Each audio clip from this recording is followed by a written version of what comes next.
This week, on a special high-definition edition of Bill Green's Maine, we're traveling to the four corners of the state. We'll visit the international town of Escort at the very northern tip of Maine. We're down south in Ogunquit to catch the new wave of paddle surfing. We'll head down east to meet a remarkable 8-year-old hero. And we'll find paradise in the western mountains at Grant's Kennebago Camps. Join us now for Bill Green's Maine in high definition.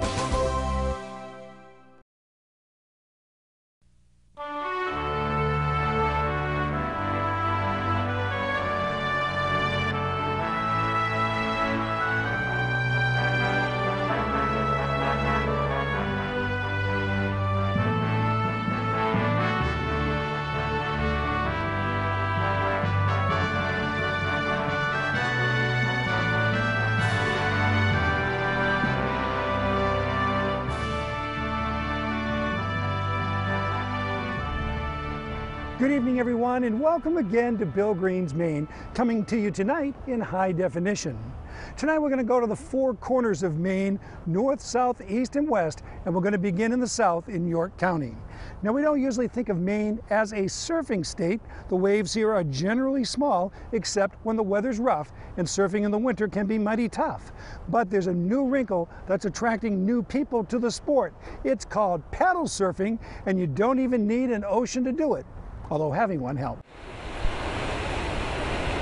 We are the first people to greet the rising sun each day, so these guys at York Beach are America's first surfers. But note, they have elongated paddles that help them maneuver their boards around the bay. Paddle surfing is the next new sport along the coast of Maine. Peter Caraviello says he's happy to be part of the new wave.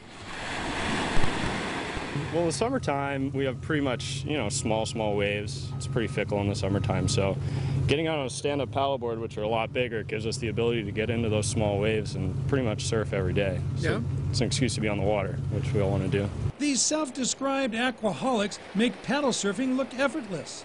I don't think I ever noticed how fast waves moved until I watched these guys riding them. The boards are longer, wider, and heavier than traditional surfboards. Mark Anastos showed me a board. It's 11 feet long and the midpoint's about 28 inches wide. And you there's a little sweet spot right about here where you stand. So it's just a good all-around board for both catching waves and also going for long distance tours. Mark owns Liquid Dreams Surf Shop in Ogunquit. It's the center of what is fast becoming a very popular activity. Swimmers and fishermen look on with interest as these East Coast surfer dudes do their thing.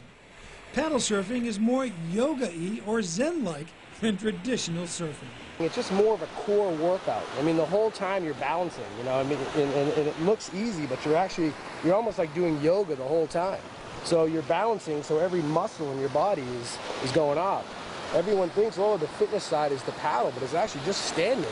Every muscle is contracting. Many non-surfer types have taken to the sport. That's because there's a touring aspect to it.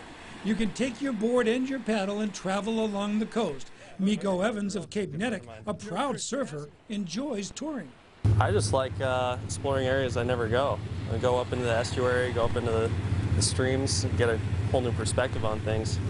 Go to places I never would normally go to. The fact that these guys are often up the creek with a paddle is attracting the interest of tourists with whom they come in contact. Many are renting the boards or taking lessons. The basic lesson is this. When you hop in the water, you always want to start on your knees. Get the blade across the deck of the board here. These boards are nice and wide and stable, so when you pop up, it shouldn't be too much of an issue. You just want to concentrate on keeping your core nice and tight, your knees nice and bent, and back straight. Then when you paddle, you want to paddle the length of the board. Surfers like to be thought of as gypsies or nomads who wander the world looking for the perfect wave.